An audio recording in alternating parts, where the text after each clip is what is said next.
there, Nick Meacher for Survival Dispatch Insider. And today we're going to talk about getting on the air. This is a class that I teach.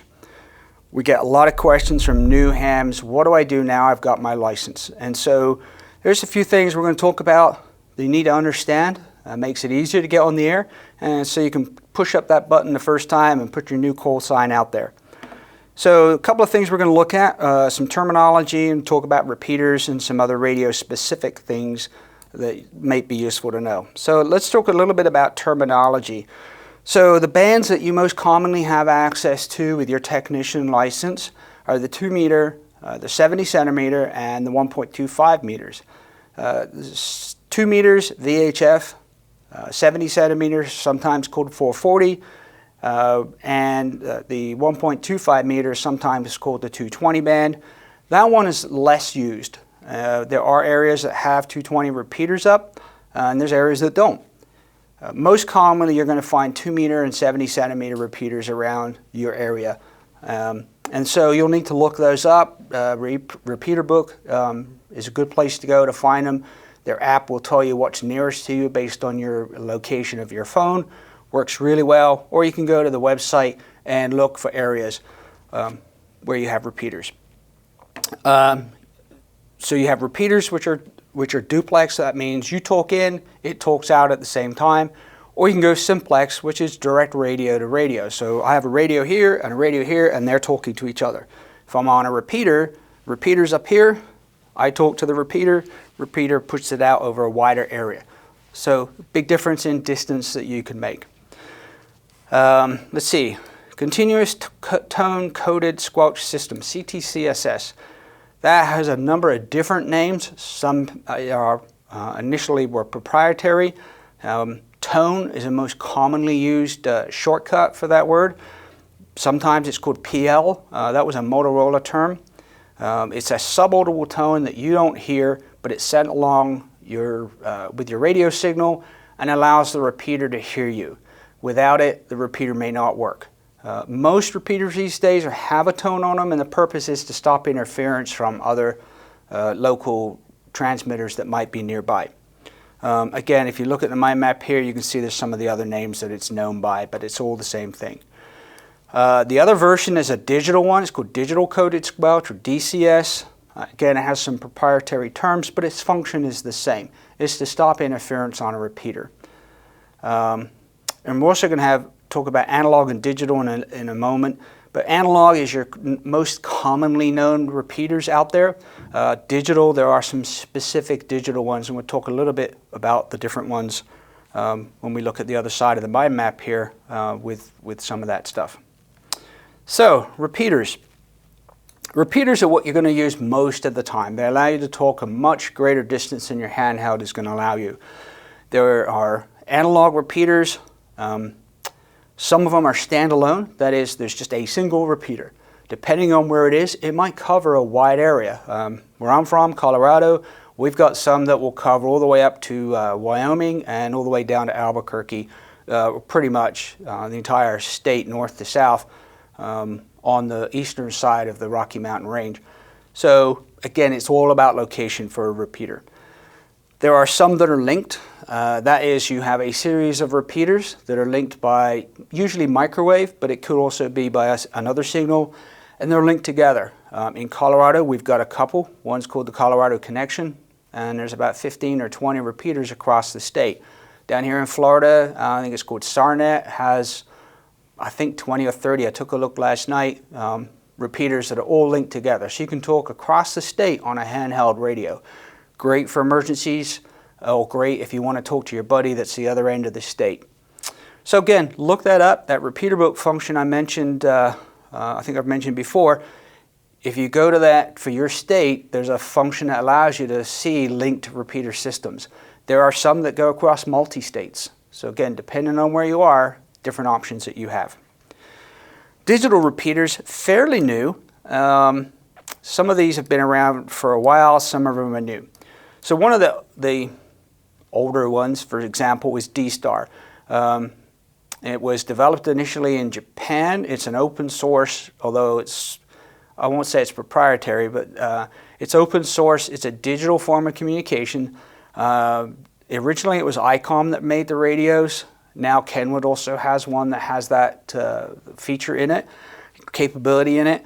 And D-Star allows you to link repeaters together, similar to some of the other modes that are out there. Forgot to mention, with the analog stuff, there's IRLP, Internet Radio Linking Project, and EchoLink, which allow you to link repeaters. You can select one, enter a code, and it will connect the repeater you're on to another one anywhere in the world. So with a handheld radio, you can talk anywhere in the world. D-Star, very similar, uses digital technology, but again, links repeaters. I'm going to jump down to the one about DMR, digital mobile radio. That one is becoming very popular now. There's several different networks. Brandmeister is one. DMR Mark, which is the original Motorola version of digital. And DMR was initially intended as a commercial product. And so the hams have modified the commercial product for our use in the way that we use stuff. You can have a closed network. There are a number, I know of one again from Colorado. There's a closed network of about 15 or 20 repeaters that cover the entire state, but you can't get into it from outside of the state. You have to be within range. There are other networks that are wide area where you have a number of repeaters in different parts of the state, or it could be multi-state, that are all linked together just by certain programming parameters in your radio. DMR is a little tricky to program, so if you have a group near you, reach out. They've usually got a sample, what we call code plug, which is the programming parameters, and the things you need to know, like talk groups. That's just a name for a virtual channel that you can be anywhere in the world. You all connect to the same talk group. You can all talk together. A little complicated. Don't jump into that as your first radio. Go with an analog radio to start with. The other digital one that's out there is Fusion or C4FM, mostly in Yaesu radios. I've not played with it a lot, just recently got a radio that's capable of that. But again, it has some similar features that you can work with. The nice thing with Fusion you can have, and the Yaesu radios, is that you can set your own little private group up. And if you're in range of each other, the radio tells you you're in range, and you can send messages or talk just to that group, which is kind of cool. There's some other radio-specific terms. We mentioned CT, CSS, or tone, and DCS earlier. So depending on the radio, they have different naming technologies. Some call it tone squelch and tone. So tone is the one that your radio sends out. Tone squelch means the repeater has to send the tone to open your radio. In the Bofong and BTEC radios, which we've talked a lot about before, that's RCTS and TCTS in their programming menu. So again, look at your radio, understand what they call it. Usually there's some kind of symbol that's on the display that tells you what it's doing.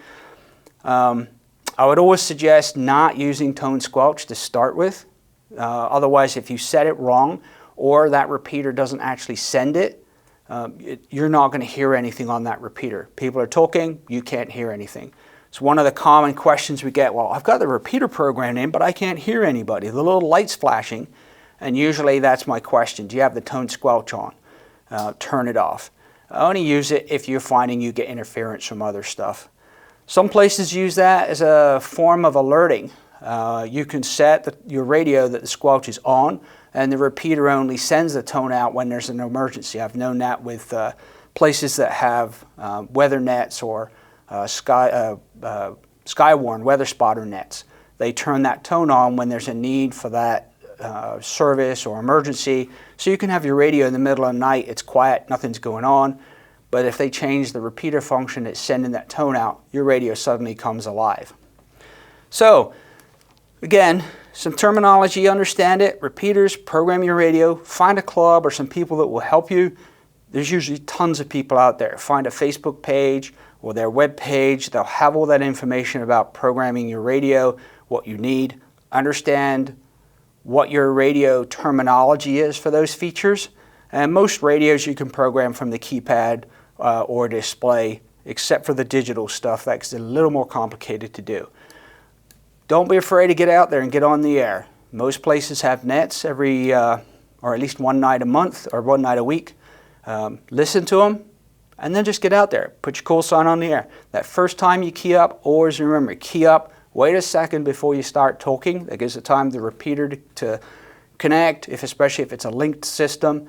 If you're using a linked system, use some etiquette, and don't use it to talk to your buddy across the street or across town. That's tying up 15 or 20 repeaters depending on your network. Use another repeater. But if you are getting on one of those, again, most places have on their web page or their Facebook page their proper etiquette they want you to use. And don't be afraid. Get out there. Put your call sign on the air. Key up and just put your call sign out. Add listening to it. AA0NM listening. And most people, if there's somebody around, is going to come back to you and just start that conversation. Just remember, key up before you speak. Don't forget to do your proper identification every 10 minutes or at the end of your conversation. And don't kerchunk repeaters. That's where you just key up and let go. People don't like that. Not good etiquette. With that, hope to catch you on the air sometime, especially if you're out in my neighborhood in Colorado. Give us a shout. And if you like this video, hit the button below. Come over to Survival Dispatch Insider. We have tons of information, not only on communications, but a whole bunch of other stuff. And for now, have a good day.